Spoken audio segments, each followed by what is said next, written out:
It is a new era of Iowa basketball. The Hawkeyes have a new head coach. He is Ben McCollum, and he now joins us here on the CBS Sports College Basketball YouTube page. And Ben, welcome. You started from the bottom, and now you're here. How? That's a good question. I think good players help with that. It was never my goal to get to this level necessarily. I think we were just trying to be the best version of ourselves consistently, and then over time, you started to get some job offers, and then I was planning on being at Drake for quite a few years, and then we got another job offer that obviously was one of those that is your dream job essentially, and so it all worked out good, and obviously now we're here. Ben, how have you made this look so easy? Oh yeah, I don't know. I don't know that it's easy. I think early on, I think the best part about being at Division II, and I think I was 27 when I took the job, is we finished towards the bottom, maybe even last place my first two seasons. And so while I'm trying to figure everything out, I don't have the pressures that this level has from an external standpoint. Mm-hmm. So, naturally I was able to just really trust, and we were just able to trust ourselves in the process that, hey, we're doing the right things, we're getting the right people. So then over time, for 15 seasons at Northwest Missouri State, you just kind of, it ebbs and flows and you figure out different scenarios. So then once you get to this level, you've seen every single scenario. And now there's some external pressure that's associated with it, but it really doesn't bother you as much because you've got a lot of confidence in what you've done and how you've done it. And so, that's allowed us to get to this point, and obviously really good players help with that as well. Well, as I mentioned, you made all of this look easy up to this point. I'm curious, who taught Ben McCollum how to coach basketball?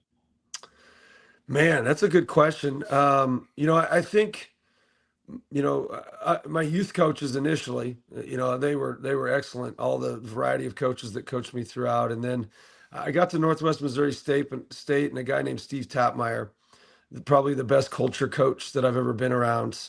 Just understood how to be ready every single day, understood how a head coach had to act. And then I was fortunate enough to go work for a guy named David Moe, who dad is Doug Moe. And Yeah. so from an offensive perspective, Doug's obviously a genius, and David was as well. Just offensively, just understood the game, understood role definition, all those different things. So I kind of had the best of both worlds, and then was fortunate enough to get the Northwest job after Coach Tapmeyer left. But those two had a heavy influence in where we're at right now. So when you rolled the balls out about a year ago at Drake, your first Division I head coaching job, did you think 31-4 at an NCAA tournament win was in the cards? No, no, no. You don't really think like that as a coach. At least I don't. I don't really think, okay, I want to finish this, and we want to make the NCAA tournament. We want to do those things. You just try to get better every day. And when we took over Drake, we only had 12 guys on the roster. We obviously took 4 guys from Division II. Our goal was to just create a culture that could sustain itself for years and years and years. It was to Yeah. build for the long haul, for the long term.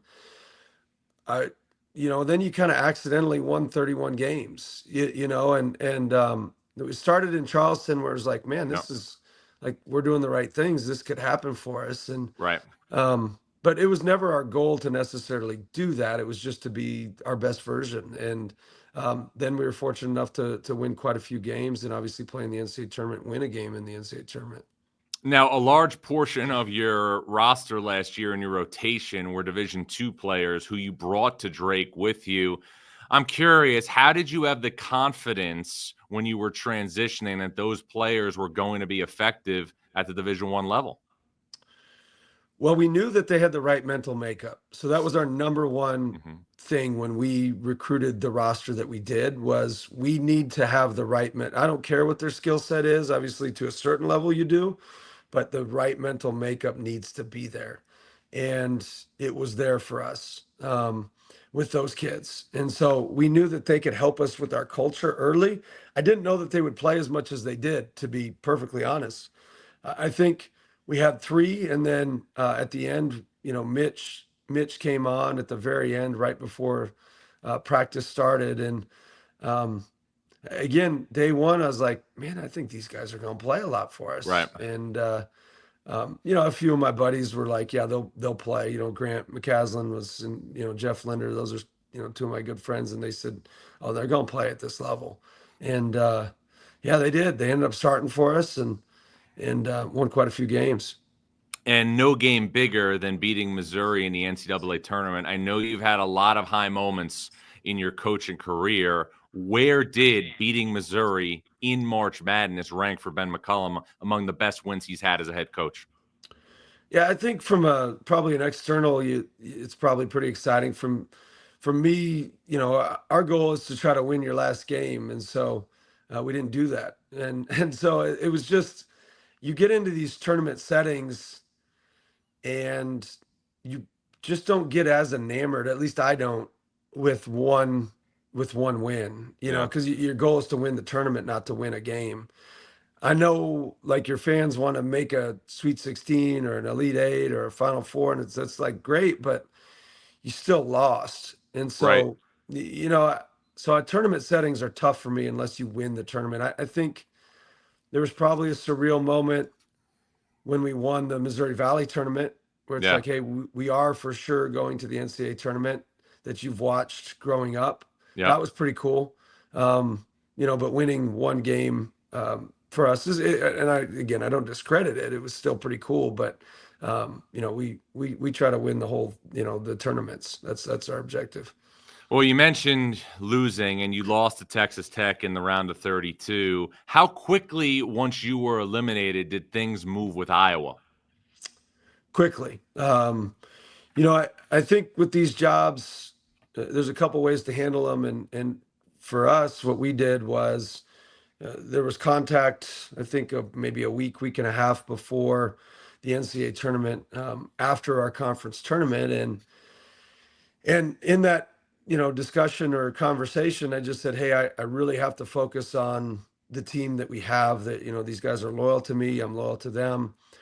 I'm not going to be able to do anything during the NCAA tournament. And my athletic director, who's awesome, Beth, she respected that. Obviously there's things in regards, and that's why you have an agent, where they navigate a lot of the stuff for you. But I didn't, I'd maybe talk to my agent a couple times, but it was never like, hey, do you want to do this? Or, hey, Right. this, that, it was just, hey, good luck, that kind of thing. And then we lost Saturday night, and then she did not reach back out till Sunday morning, I think maybe around 10 a.m. ish.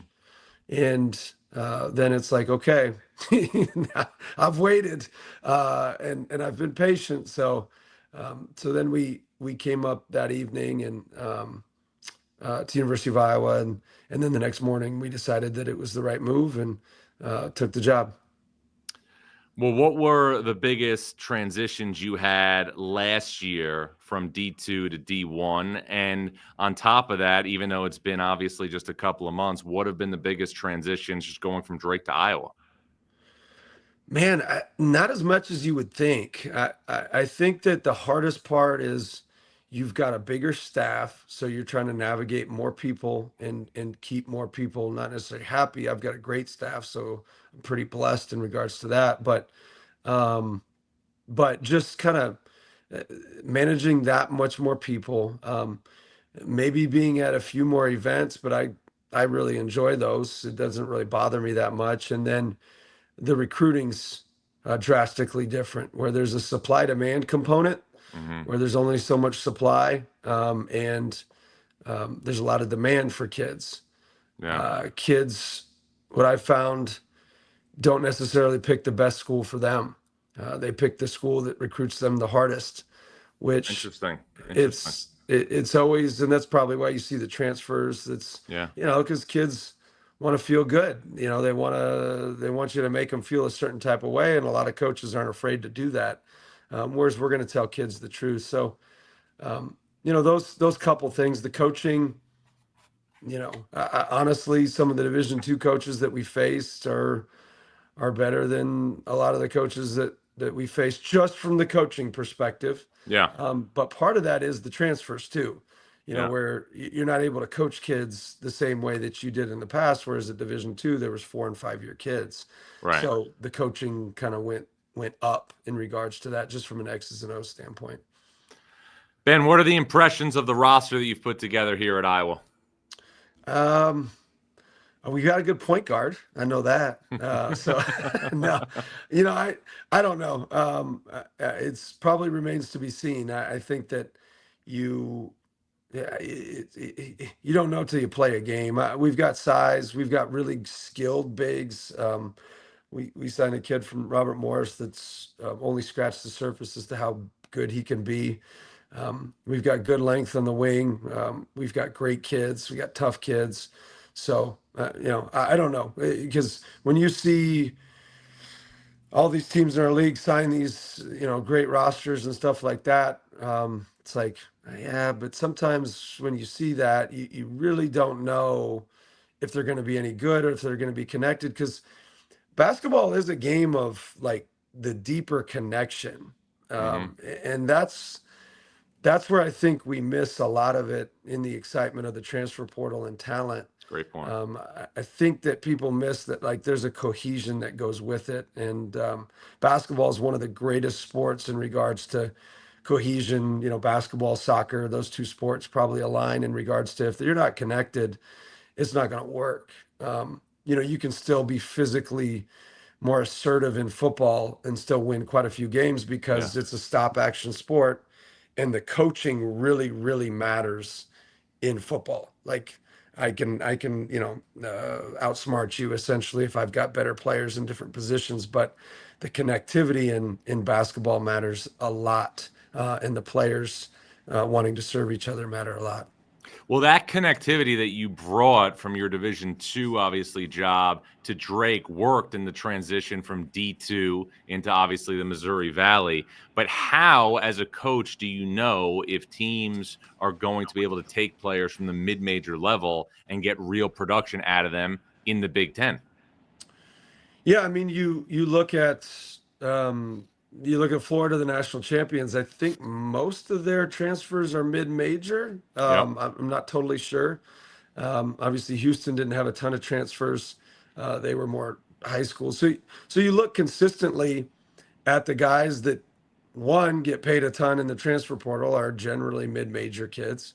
And then two, the ones that have the most success are generally your mid-major, because your high major transfers, like, a lot of the reasons they would transfer, one, maybe their school doesn't have money. Two, maybe they're just not happy with their situation or they lost. And so then you go to a different situation and expect to win because maybe the coach is that much better. I don't know why. Or there's just something wrong with them, and they're just not, from a personality standpoint, winners. So a lot of times the kids that come up levels play with a chip on their shoulder and are a little bit more ready. And you notice that with some of the 5-star kids, and this is a unique perspective because I come from Division II. A lot of your 5-star kids or your kids that are really actively recruited, what I've noticed is they have a sense of arrival, meaning they've played their whole life and they come in and it's like, I don't need to develop anymore, even though they say they want player development. I've arrived and I deserve to play because I'm a 5-star. Well, you deserve to grow and get better.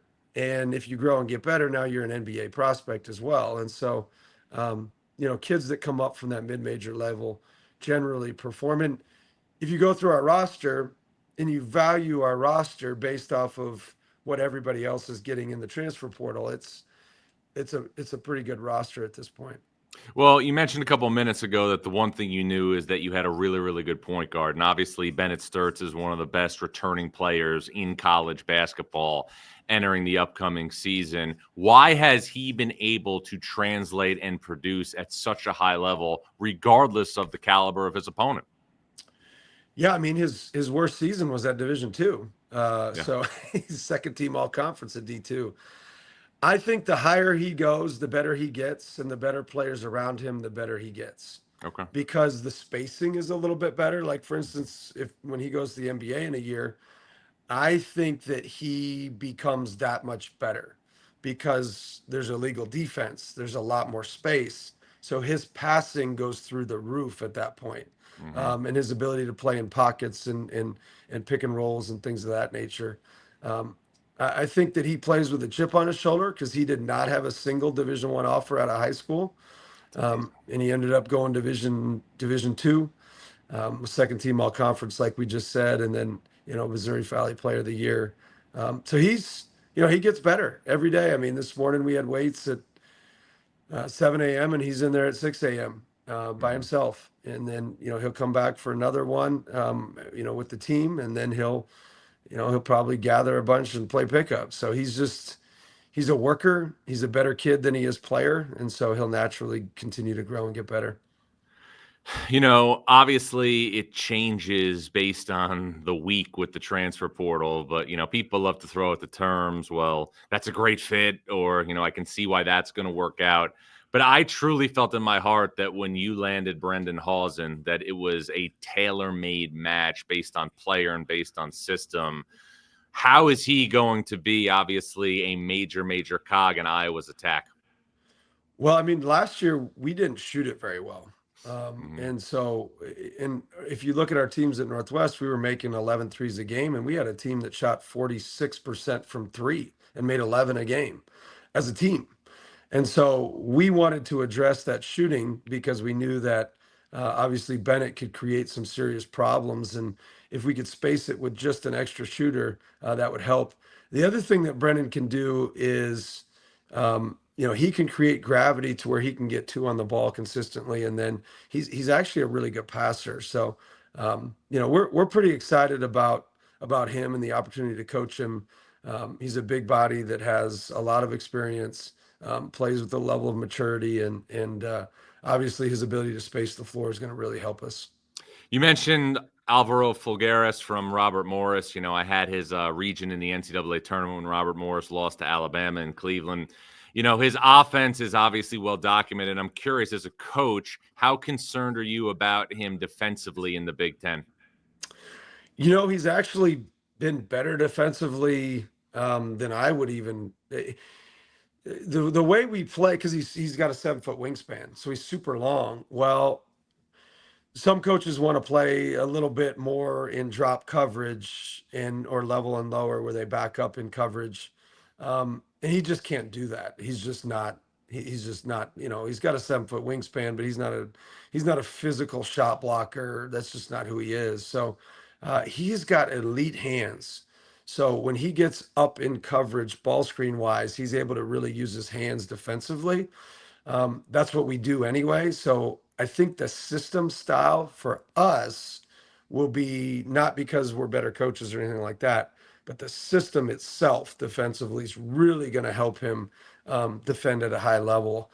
In my opinion, he's not going to really just run around and guard fives, but if he does, that five's going to have to guard him. And now Hmm. you've got Bennett Sturtz coming off a ball screen with a five, and Alvaro being able to either play in the pocket with be a decision maker or being a pick and pop. So um, I don't have a ton of concerns with him defensively. He's been actually surprisingly better than I expected, but he's been sitting back for so long, so that really impacts. If he sits back, then he's going to have problems in the Big Ten. But if he's up and he's active with his hands, that's going to help him a lot. Sturtz, Hausen, Fulggeras. Who else do you see as major pieces to Iowa's pie in 25-26? Yeah, I mean, quite a few of them. Isaiah Howard, he came on late for us. He was really good. I think he had a big game versus Belmont, 6'6" wing, athletic, physical. Tavion Banks, 6'6", 6'7". He's kind of moved more to the wing just so we can play a little bigger in the Big Ten. We obviously brought another one with us, Kel Combs, that came off the bench for us.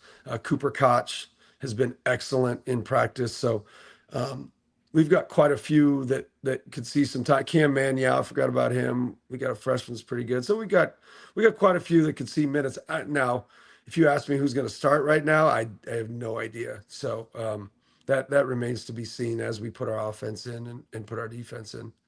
As you move this thing forward into the future beyond this season, how do you plan on balancing your recruiting with high school players versus the transfer portal? I think Iowa lends itself to high school, meaning I think we have to recruit from within a little bit more than most. Obviously, you've got to take some out of the transfer portal.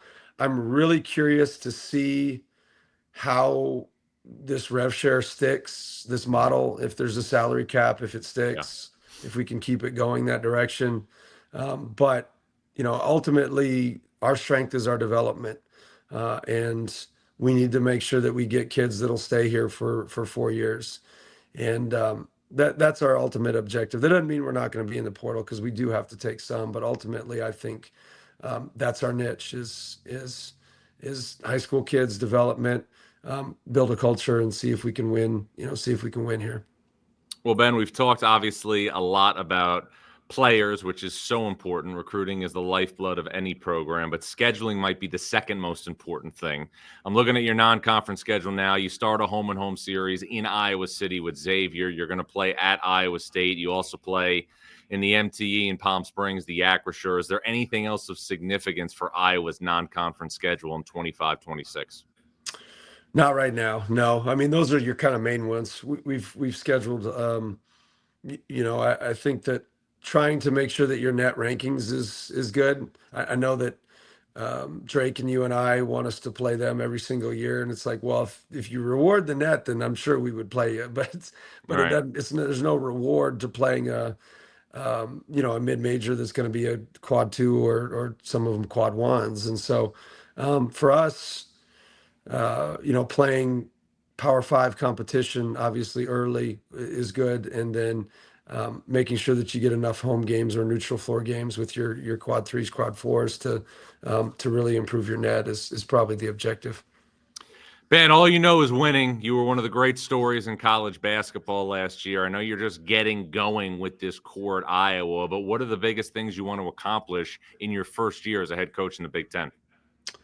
We want to generate some enthusiasm, for Iowa basketball, and we want to be out. We want to make sure that Iowa City embraces it. We want to make sure the University of Iowa embraces us, and just have them have a program that they're very, very proud of, with the kids that we bring in and the effort that we play with is probably the main thing. And then, obviously, ultimately you want to win as many games as you can. And so how do you do that? You focus on your process of getting better. And that's what we'll do throughout the summer and into the fall, and hopefully have a good season. Ben McCollum, he started from the bottom, but now he's here, the new head coach at Iowa. Ben, appreciate a couple minutes, know how busy you are. All the best with the rest of the summer, and as always, look forward to staying connected along the way. Thank you, John. Appreciate you. You got it. It's Iowa head coach Ben McCollum. I'm John Rothstein, reminding you once again to subscribe to the CBS Sports College Basketball YouTube page.